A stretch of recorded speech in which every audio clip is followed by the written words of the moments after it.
Hello everyone, आज की video में डिस्कस करने वाले मैक्सिमा एंड मिनिमा।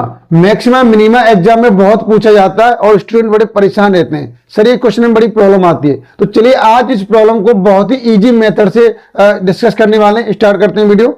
तो सबसे पहले हम उन कंडीशन को डिस्कस करेंगे जो हमें प्रॉब्लम करते हैं। उन कंडीशन समझेंगे कि मैक्सिमा कहां पर होगा, मिनिमा कहां पर होगा, उसकी जो कंडीशन है, नेसेसरी कंडीशन है, उस कंडीशन एक बार समझ लीजिए, फिर क्वेश्चन को जबरदस्त तरीके से करेंगे। देखिए यहां पर दिया हुआ है, यहां पर आपको दिया हुआ sufficient condition for extreme values of function of x y. देखिए जो यहां पर मैक्सिमम मिनिमम जो डिस्कस कर रहे हैं वो टू वेरिएबल के लिए यूज कर रहे हैं। ठीक है, जहां पर क्या होंगे, टू वेरिएबल होंगे एक्स एंड वाई। इसकी कुछ कंडीशन होंगे अपनी। देखिए क्या कंडीशन है, यहां पर सबसे पहले मैंने क्या किया, लेट ए और बी, ये स्टेशनरी पॉइंट है। ठीक है, जो पॉइंट निकालते हैं फंक्शन ऑफ एक्स वाई के, उनको क्या बोलते हैं, स्टेशनरी पॉइंट बोलते हैं of the differentiable function f x y. ठीक है, उस फंक्शन के क्या हो जाते हैं, वो स्टेशनरी पॉइंट बोले जाते हैं। अब ध्यान से समझिए, ये वाला कॉन्सेप्ट समझना बहुत जरूरी है, तभी क्वेश्चन सॉल्व हो पाएगा। कि हम क्या करेंगे, इस फंक्शन का एक्स के रेस्पेक्ट में पार्शियल डेरिवेटिव किया और जो स्टेशनरी पॉइंट थे उनसे पास किया। ठीक है, और इसमें हम क्या रखेंगे, इक्वल जीरो पुट करेंगे। ये चीज क्लियर हो गई। ऐसे ही देखिए हमने क्या किया, इस वाले फंक्शन का बाई के रेस्पेक्ट में पार्शियल डेरिवेटिव किया और इस वाले पॉइंट से पास किया, इसके लिए जीरो पुट करेंगे। यहां से हमें क्या मिल जाएंगे, यहां से मिल जाएंगे हमें स्टेशनरी पॉइंट मिल जाएंगे। ठीक है, यहाँ पे ए कॉमा बी यहाँ पे मिल जाएंगे हमें। ठीक है, मिल जाएंगे। यहां से हमें कैसे मिलेंगे, बिल्कुल निकाल के दिखाएंगे आपको। अब ध्यान से देखिए, अब आगे कंडीशन और समझना बहुत जरूरी है। ये कंडीशन समझ में आगे पूरा क्वेश्चन सॉल्व। देखिए अब ये दिया हुआ आपके सामने, देखो अब इसमें क्या है, सबसे पहले हम क्या करेंगे, अब जो डेल एफ पर डेल एक्स किया था, अब इसे सेकंड टाइम डेरिवेटिव करेंगे। यहां से निकालेंगे del square f upon del x square, ये क्या हो जाएगा, आर हो जाएगा। ठीक है, आर हो जाएगा। और अगर आप क्या करेंगे, और फिर निकालेंगे del square f upon del y square, इसे क्या बोलेंगे, टी बोलेंगे। ये टी की वैल्यू हो जाएगी। और यहाँ पे del square f del x del y निकालेंगे, ये क्या हो जाएगा, एस हो जाएगा। ठीक है, एस। ये चीज क्लियर हो गई हमारे पास। देखिए और यहां पर मैं आपको एक चीज और डिस्कस करना चाहूंगा। देखिए ध्यान से, आप इस वाली वैल्यू को आप ऐसे लिखिए या ऐसे लिखिए, दोनों एक जैसे काम चल जाएगा। ठीक है, आपको ऐसे लिखना, ऐसे लिख दीजिए, कोई प्रॉब्लम नहीं है। लिखने में आपको जैसा अच्छा लगे वैसे आप लिख सकते हैं। अब ध्यान से देखिए, अब कंडीशन डिस्कस कर लेते हैं। ये कंडीशन दे रखी है आपके सामने। फर्स्ट कंडीशन क्या है, हमें क्या मिल गया, हमें यहां से मिला है आर टी एस मिल गया आर टी एस। अब क्या करेंगे, तो सबसे पहले हमारे पास एक कंडीशन है, first condition, if R T minus S square क्या ग्रेटर देन जीरो, मतलब पॉजिटिव आता है। यहां पर कैसी वैल्यू आ रही है, पॉजिटिव आ रही है। तो इसकी दो कंडीशन बनेगी। क्या कंडीशन बनेगी, समझिए इसे, कि आर यहां पर क्या है, r is less than zero, मतलब आर कैसा, निगेटिव है। अगर आर निगेटिव है तो फंक्शन ए भी क्या होगा, मैक्सिमा होगा। क्या होगा, मैक्सिमा। जो फंक्शन की वैल्यू क्या होगी, ए बी पॉइंट पर मैक्सिमा होगी। अब ध्यान से देखिए, दूसरा केस इसमें क्या है, r is greater than zero, मतलब आर यहां पर क्या है, पॉजिटिव निकल के आता है, तो then function of a b क्या होगा, मिनिमा होगा। ये स्टेप क्लियर हो गया। अब सेकंड कंडीशन को डिस्कस करते हैं। If R T minus S square, यहाँ पे क्या लेस देन जीरो, जीरो से लेस देन है, मतलब निगेटिव निकल के आता है, तो रिजल्ट क्या आएगा, ध्यान से देखिए, then function of a b क्या हुआ, is not an extreme values, मतलब अगर नेगेटिव आता है तो वो कोई भी आपको रिजल्ट नहीं देगा, नहीं तो वो मैक्सिमा होगा और नहीं मिनिमा होगा। तो ये दोनों स्टेप आपके क्लियर हो गए होंगे। ठीक है, ये दोनों कंडीशन क्लियर हो गई। अब देखिए, लेकिन इसमें एक चीज और है कि वो मैक्सिमम मिनिमा तो नहीं होगा। अभी यहाँ पर इन पॉइंट को क्या बोल लेते हैं, ए बी को पॉइंट को स्टेशनरी पॉइंट बोल लेते हैं, बट यहाँ पर ए बी पॉइंट अब क्या बोले जाएंगे, एज सैडल पॉइंट बोले जाएंगे of function of x y के। ठीक है, अगर आपने बोला this point is saddle point of this function, ठीक है, ये वाले पॉइंट से क्या सैडल पॉइंट है, तो आप बिल्कुल समझ जाएंगे कि सैडल पॉइंट पर हमें फंक्शन की न तो कोई मैक्सिमा मिलने वाला है ना मिनिमा मिलने वाला है, तो फंक्शन वहां पर ना मैक्सिमा होगा नहीं मिनिमा होगा। अब ध्यान से देखिए, थर्ड कंडीशन को डिस्कस कर रहे हैं। अगर आपको R T minus S square ये जीरो निकल के आता है, तो पूरे जितने केस बनते हैं पॉसिबल, सारे केस क्या कर रहे हैं, डिस्कस कर रहे हैं यहाँ पर। तो उस केस में क्या होगा, नो कंक्लूजन, कोई conclusion, no conclusion is possible, कोई कंक्लूजन पॉसिबल नहीं है। क्यों नहीं है, at further investigation is required, क्यों आगे इसमें इन्वेस्टिगेशन की जरूरत है, रिक्वायर्ड करने की, कोई कंक्लूजन नहीं दे पाएंगे। मोस्टली आपके क्वेश्चन देखिए फर्स्ट वाले से ही बनते हैं। ठीक है, इस वाले से ही बनेंगे, इस इन दोनों से आपके क्वेश्चन आपको कम देने को मिलेंगे, ठीक है, कम मिलेंगे आपको देखने के, लेकिन कंडीशन आपको याद होनी चाहिए। ऐसा नहीं है कि कंडीशन याद न करें, जल्दी से इसकी शॉट ले लीजिए, फिर मैं आगे बढ़ रहा हूं। ये कंडीशन बहुत इंपॉर्टेंट है। अब देखिए मैं ऐसे क्वेश्चन लेकर आया हूं कि आपको एक ही बार में पूरा कॉन्सेप्ट क्लियर दिखे यहां पर। चलिए अब ये क्वेश्चन है, देखिए आपके सामने दिया हुआ है कि examine function of x y, की ये फंक्शन दे रखा है एक्स वाई का, और फॉर इट्स एक्सट्रीम वैल्यूज, हमें ये बताना है एक्सट्रीम वैल्यूज क्या है, मैक्सिमम है तो मैक्सिमम वैल्यूज क्या है, मिनिमम वैल्यू क्या क्या वैल्यू पॉसिबल है वो सभी बतानी है। अब ध्यान से देखिए, मैंने इस वाले फंक्शन को इक्वेशन फर्स्ट लेट किया यहाँ पर, ठीक है, हो गया। अब देखिए मैंने क्या किया, डेल एफ और डेल एक्स निकाला यहां से, तो एक्स क्यू का पार्शियल डेरिवेटिव करके 3x², और इसमें करेंगे तो x का 12 आ जाएगा, बाकी सब 0 हो जाएगा। डेल एफ और डेल वाई निकालेंगे यहां से, बाई के रेस्पेक्ट में पार्शियल डेरिवेटिव करेंगे तो बाई क्यू का क्या हो जाएगा, 3y² हो जाएगा, यहां से -3 आ जाएगा, ठीक है, ये आ गया। अब देखिए अब मुझे r की वैल्यू निकालनी है। r की वैल्यू क्या है, del square f upon del x², ये क्या हो जाती है, r की वैल्यू हो जाती है।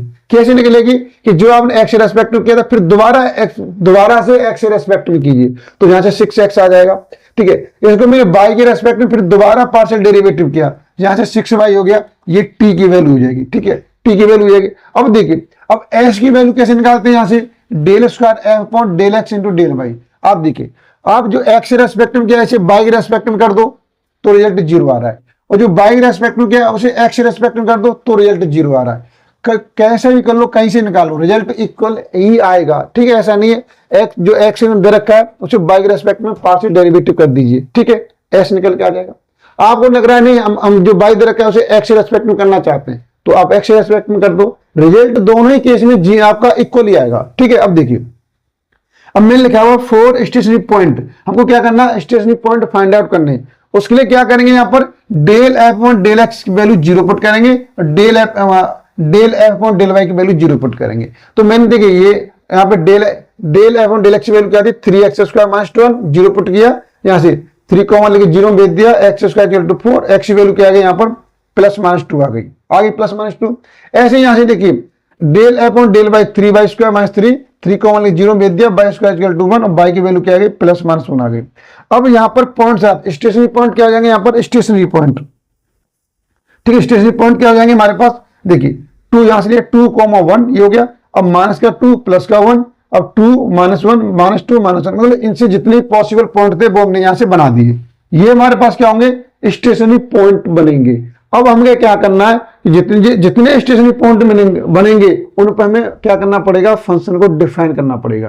कैसे डिफाइन करेंगे ये डिस्कस कर देता हूं। देखिए यहां पर मैंने क्या किया, यहां पर ध्यान से देखिए इस वाले स्टेप को, यहां पर फंक्शन लिया हुआ है, एट द पॉइंट कौन सा 2,1 पे मैं डिफाइन कर देता हूं, बाकी के जो रिमेनिंग पॉइंट होंगे आप वो खुद करना पड़ेगा, ठीक है। आप खुद से ट्राई कीजिए इसे, देखिए तो इसमें r की वैल्यू, अब देखिए जब यहां पर पॉइंट क्या है 2,1 है तो r की वैल्यू क्या होगी, अब यहां पे क्या करना है, x की वैल्यू 2 है तो r की वैल्यू 2 रखी यहां पर, तो 12 निकल के आ जाएगी, और t की वैल्यू क्या है 6y है तो यहां पर y की वैल्यू 1 है, मेरा 6 पुट करेंगे तो t की वैल्यू 6 आ जाएगी, और s की तो 0 रहेगी, नहीं रहेगी। अब आपको क्या निकालना है, rt - s² निकालना है, तो r की वैल्यू क्या आएगी 12, t की वैल्यू 6, s की वैल्यू 0, तो ये क्या 12 6 72, ये क्या है ग्रेटर देन 0, मतलब पॉजिटिव निकला है, ठीक है, तो पॉजिटिव निकला है। अब पॉजिटिव वाली कंडीशन याद करो, इसके बाद जब पॉजिटिव होता है फिर क्या देखते हैं, r को देखते हैं, तो r की वैल्यू क्या है यहाँ पर, r भी क्या है, r भी पॉजिटिव है, तो r भी पॉजिटिव है, इसलिए फंक्शन क्या होगा हमारे पास, मैक्सिमम क्या होगा, मिनिमा होगा,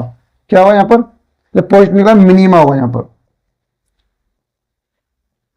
ठीक है, पॉजिटिव निकला यहाँ पर तो मिनिमा होगा, तो यहाँ फंक्शन कैसे निकला, मिनिमा निकला है, फंक्शन मिनिमा। तो अब मिनिमम वैल्यू फाइंड आउट करनी है, तो मिनिमम वैल्यू फाइंड आउट कैसे करेंगे, देखिए हमने जो इक्वेशन फर्स्ट मानी थी ये वाली, अब ध्यान से देखिए जो क्वेश्चन दे रखी थी उसे मैंने इक्वेशन फर्स्ट ले रखा है, तो अब उन पॉइंट को यहां से पास करना है, ठीक है। यहां पर मैंने पास किया हुआ है, देखिए x³ + y³ दे रखा है, यहाँ पास किया मैंने, देखिए यहाँ पर वैल्यू पुट किया मैंने, इधर देखिए यहाँ पर, तो ये दे रखा है, तो यहाँ पर हमने क्या किया, x y 2 1 से पास किया, तो 2³ + 1 इस तरीके से पास कर दिया, रिजल्ट आ गया 2, तो ये क्या हो गया, मिनिमम वैल्यू हो गई।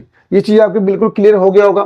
चलिए मैं और भी क्वेश्चन लेकर आया हूं, और से देखिए आप इसे ट्राई करेंगे, ये क्वेश्चन थोड़ा सा टेढ़ा है लेकिन इसमें आपके सारे कॉन्सेप्ट क्या क्लियर हो जाएंगे। अब देखिए यहां पर क्या दे रखा है, यहां पर दिया हुआ discuss the maxima and minima of function of x y. देखिए फंक्शन ऑफ एक्स वाई दिया हुआ है, सेम प्रोसीजर, बिल्कुल कोई भी क्वेश्चन हो, कैसे भी क्वेश्चन हो, यही प्रोसीजर क्या करना, जितने क्वेश्चन होंगे सभी में अप्लाई करना है। हाथ तो इजी से क्या जाएगा, सॉल्व हो जाएगा इजी से, कोई प्रॉब्लम होगी नहीं। देखिए अब यहाँ पर क्या किया हमने, ये मैंने फंक्शन दे रखा था, इसका अंदर मल्टीप्लाई कर दिया, ठीक है, अंदर मल्टीप्लाई किया तो x cube y square minus x की पावर 4 वाई स्क्वायर, और यहाँ से करेंगे तो x cube minus y cube गया, ठीक है। अब देखिए डेल एफ और डेल एक्स निकाला, यहाँ पर मैंने एक्स रेस्पेक्ट में कर दिया, तो एक्स क्यूब था 3x स्क्वायर हो गया, वाई स्क्वायर वैसे ही आ गया, 4x क्यूब करेंगे 4x क्यूब वाई स्क्वायर आ जाएगा, और एक्स क्यूब करेंगे 3x स्क्वायर वाई क्यूब आ जाएगा, ठीक है, ये आ गया। फिर दोबारा से del square f upon del x square किया एक्स के रेस्पेक्ट में, फिर दोबारा किया मैंने से, तो क्या हो जाएगा 6x वाई स्क्वायर, तो यहां से करेंगे तो 12x स्क्वायर वाई स्क्वायर आ गया।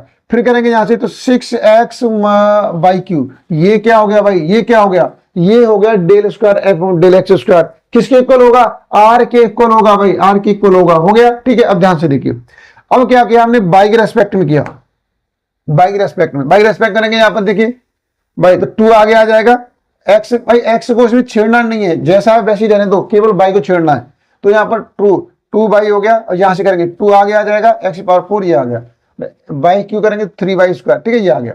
फिर दोबारा आपने क्या किया, डेल स्क्वायर एफ और डेल एक्स स्क्वायर निकालना है यहाँ से, बाई रेस्पेक्ट में फिर दोबारा किया, तो बाई को छेड़ेंगे सिर्फ, एक्स को नहीं छेड़ना, ठीक है, एक्स चुपचाप रहने दो, डिस्टर्ब मत करो एक्स को, तो यहाँ से बाई का 1 हो जाएगा 2x क्यूब, यहाँ से बाई का 1 हो जाएगा माइनस 2x की पावर 4, यहाँ से 2 आगे आ जाएगी तो 6x क्यूब बाई हो जाएगा, क्यों हो गया, ये क्या हो जाएगी, टी की वैल्यू हो गई मेरे पास टी की वैल्यू। अब ध्यान से देखिए, फिर आप क्या निकालना है, del square f upon del x square, तो आप इसे del f upon del x को बाई के रेस्पेक्ट में कर दो, या del f upon del y को एक्स के रेस्पेक्ट में कर दो, रिजल्ट तो वही आएगा। चलिए मैंने ऊपर वाला किया है बाई के लिए, तो ये 2 आगे आएगा तो 6x स्क्वायर बाई, तो यहां से करेंगे माइनस 8x क्यूब बाई, और यहां से ये करेंगे 9x स्क्वायर बाई स्क्वायर आ गया, ये s की वैल्यू हो गई हमारे पास। अब क्या करना है इसके बाद आपको, इसके बाद अब आप क्या करेंगे, फॉर स्टेशनरी पॉइंट के लिए क्या करेंगे, del f upon del x equal to 0, del f upon del y 0, इनको 0 के इक्वल पुट करेंगे दोनों को, ठीक है, इसको और यहाँ पर इन दोनों को 0 के इक्वल पुट कर दिया हमने, इक्वेशन 3 पुट किया, पूरी इक्वेशन थी बेटा, पूरी ले ली, कोई चेंज नहीं की, इसमें से क्या कौन आ रहा है, X square by cube common आ रहा है, यहाँ से कॉमन आ रहा है, ठीक है, तो ब्रैकेट के अंदर क्या बचेगा 3 माइनस 4x माइनस 3y बच जाएगा, तो यहाँ से आप निकालेंगे एक्स को 0 इक्वल पुट करेंगे एक्स इक्वल टू 0, बाई को 0 इक्वल पुट करेंगे बाई इक्वल टू 0, ठीक है, यहाँ से ये वाली ब्रैकेट क्या है कॉमन आ जाएगा हमारे पास, तो आपको रिजल्ट क्या मिल गया, ये 2x और बाई की वैल्यू मिल गई, और ये वाली इक्वेशन मिल गई, इसे डालिए इक्वेशन सेकंड। फिर हमने इस वाली वैल्यू को लिया, ये वाली वैल्यू को इससे 0 के इक्वल पुट किया, यहां से एक्स क्यूब बाई कॉमन आ रहा है, तो ये ब्रैकेट में वैल्यू मिल जाएगी। यहां से जब आप देखेंगे तो एक्स और बाई की वैल्यू निकल के आ जाएंगे, आगे ना एक्स बाई की वैल्यू, यहां से ये वाला ब्रैकेट मिल गया, इसे डाला इक्वेशन 3 डाला। अब आप इसे सॉल्व करेंगे, अब आप इसे सॉल्व करना है, देखिए मैंने सेकंड थर्ड इक्वेशन को इस तरीके से लिख दिया है मैंने यहाँ पर, देखो ये माइनस में थे उधर ले गया प्लस में हो गई, ठीक है, ये इक्वेशन सेकंड थर्ड ही डाल दिया, इन दोनों को सॉल्व करना है भाई, आप इन दोनों सॉल्व होगे बस एक्स, जब आप इसे सॉल्व कर लेंगे ना तो ये वैल्यू मिलेंगी देखने के लिए, आपको ये वैल्यू मिलेंगी, एक्स वैल्यू 1/2, बाई की वैल्यू 1/3, तो ये वैल्यू मिल गई। अब क्या करना है, स्टेशनरी पॉइंट आर्स, तो देखिए एक तो 0 0 गया, यहाँ से दोनों तरफ 0 0 आ रहा है। अब देखिए अब इसमें क्या है कि देखिए आप इस वाले इक्वेशन में यहाँ से हमें 1/2 1.3 मिला, तो एक पॉइंट और ऐड कर दो, यहाँ पर एक पॉइंट और ऐड हो जाएगा, 1/2 1/3 हो जाएगा, ठीक है, 1/2 1.3 एक ऐड हो जाएगा हमारे पास, यहाँ पर एक पॉइंट और रह गया 1/2 1/3। तो देखिए यहाँ पे हम क्या करते हैं, जितने भी पॉसिबल पॉइंट है सभी को ले लेते हैं, सभी को ले लेते हैं। अब देखिए एक्स यहाँ पर क्या रहता है, अब यहाँ पर जो रिजल्ट निकल के आ जाएंगे हमारे पास, एक्स की वैल्यू 1/2 बाई की वैल्यू 1/3। तो देखिए अब हमारे पास क्या है कि आपने क्या किया कि यहाँ से एक्स वैल्यू 1/2 पुट निकली, बाई वैल्यू 1.3 निकली, अब यहाँ से एक्स वैल्यू 0 निकली, बाई की वैल्यू 0 निकली, आप क्या करेंगे एक्स वैल्यू 0 पुट किया यहाँ पर, तो बाई की वैल्यू 1 आ जाएगी, तो ये वाला पॉइंट आ जाएगा, ठीक है। अब एक्स वैल्यू 0 पुट करेंगे यहाँ पर, तो ऐसे निकल के आ जाएगी, तो ऐसे एक्स वैल्यू 0 पुट करेंगे यहाँ पर, अब इसमें पुट करेंगे तो यहाँ बाई की वैल्यू 2/3 आ जाएगी, 2/3 आ गई। अब यहाँ पुट करेंगे तो एक्स वैल्यू 1 आ जाएगी, तो 1 इस तरीके से और रिजल्ट निकलेंगे, ठीक है। तो ऐसे क्या करना है, वैल्यू पुट करना है, तो जितने पॉसिबल पॉइंट थे वो मैंने लिख दिए, आप एक बार चेक कर लेना, ठीक है, ये और भी कोई पॉइंट निकल रहा है तो वो भी आप निकाल लेना। तो मैंने आपको ये बता दिया, इस तरीके से मैंने डिफाइन कर दिया है, तो आप क्या करना है, वैल्यू पुट करना है, जितने पॉसिबल पॉइंट है हमको निकालना है यहाँ से, ये चीज हो गई हमारे पास। अब ध्यान से मैंने इस वाले पॉइंट पे क्या कर दिया, डिफाइन कर दिया। देखिए अब इस वाले पॉइंट पे क्या निकालेंगे यहाँ पर हम, अब देखिए ये वाला पॉइंट को डिस्कस कर रहे हैं। अब यहाँ पर क्या है हमारे पास, मैंने लिया हुआ है एट द पॉइंट 1.2 1.3, तो आर की जो आर निकली थी उसकी इक्वेशन क्या थी हमारे पास, 6x वाई स्क्वायर, ये वाली इक्वेशन थी। इसमें ये वाला पॉइंट आप पुट करेंगे, एक्स को रिप्लेस करना है 1/2 से, वाई को रिप्लेस करना है 1/3 से, तो यहाँ पर वैल्यू निकल के आ जाएगी माइनस के 1/9। ठीक है, ऐसे टी की वैल्यू निकालेंगे, टी की यही इक्वेशन है, आप ऊपर देख लीजिए। ठीक है, मैंने आपको आप नोट कर लिया होगा आपने। तो यहाँ पर एक्स की वैल्यू 1/2 लिखेंगे और यहाँ पर बाई आ रहा है, वहां पर 1/3 पुट करेंगे, रिजल्ट आपका -1/8 आ जाएगा। ठीक है, एस की वैल्यू निकालेंगे, तो एस की ये इक्वेशन थी, जहां पर वैल्यू पुट करेंगे तो -1/12 आ जाएगा। इसके बाद आपको क्या करना, आपको पता ही है, R T minus S square निकालना है। तो आर की वैल्यू -1/9 और यहाँ पर टी की वैल्यू -1/8 माइनस, और इसकी एस की वैल्यू -1/12 का होल स्क्वायर हो जाएगा। तो ये इन दोनों मल्टीप्लाई करेंगे 1/72 और ये क्या हो जाएगा 1/144। एलसीएम लेंगे तो ये सॉल्व करने के बाद 1/144 आ जाएगा। तो हमें रिजल्ट से कोई मतलब ही नहीं है, हमें तो सिर्फ इसके पॉजिटिव नेगेटिव से मतलब है। तो ये कैसी वैल्यू आ गई, ये आ गई पॉजिटिव वैल्यू आ गई। ठीक है, तो अब पॉजिटिव आ गई, अब आर को देखना है भाई। आर देखो भाई कहां बैठी आर, ये रही आर। आर कैसी है, नेगेटिव है, आर तो नेगेटिव है भाई, तो फंक्शन कैसा होगा, मैक्सिमा होगा। फंक्शन कैसा होगा, मैक्सिमा होगा। अब मैक्सिमा है तो मैक्सिमम वैल्यू निकालेंगे, तो यहां पे निकालेंगे द मैक्सिमम वैल्यू। तो फंक्शन ये था हमारे पास, फंक्शन ऑफ एक्स भाई ये था। इसमें आप एक्स की वैल्यू डाल दो, कौन सी वैल्यू डालेंगे, ये वाला पॉइंट, ये पॉइंट डालेंगे 1/2 और 1/3 इसके अंदर डाल देंगे, मैं डालेंगे यहाँ पर। तो मैंने वैल्यू पुट किया 1/8, 1/9 हो जाएगा, वो इस तरीके से आ जाएगा। इसे सॉल्व करेंगे, ये हो जाएगा 72 और यहाँ से 1/6 निकलेगा और लास्ट में आंसर हो गया 1/432। तो ये मैक्सिमम वैल्यू होगी, maximum value at the point 1/2, 1/3 होगी। आपके जितने भी स्टेशनरी पॉइंट बनेंगे यहाँ पर, आप देख लेना, इसमें एक आध दो पॉइंट और भी ऐड हो सकता है। ठीक है, तो इस तरीके से करेंगे। तो अब बाकी पॉइंट को आपको ट्राई करना है, तो इस तरीके से आप क्वेश्चन को सॉल्व कीजिए। जहां भी प्रॉब्लम आए आप मुझे कमेंट करके बताइए, तो मैं आपको जरूर आपकी हेल्प करूंगा और आप बिल्कुल एक तरफ से करते जाइए, आपको कहीं भी कोई प्रॉब्लम नहीं आएगी। आपको मैक्सिमम मिनिमम का एक भी क्वेश्चन नहीं रहेगा। ठीक है, चलिए आज की वीडियो में इतना ही है, फिर नेक्स्ट वीडियो में डिस्कस करेंगे कि एक मेथड और है, Lagrange method, Lagrange multiplier method भी डिस्कस करेंगे। ठीक।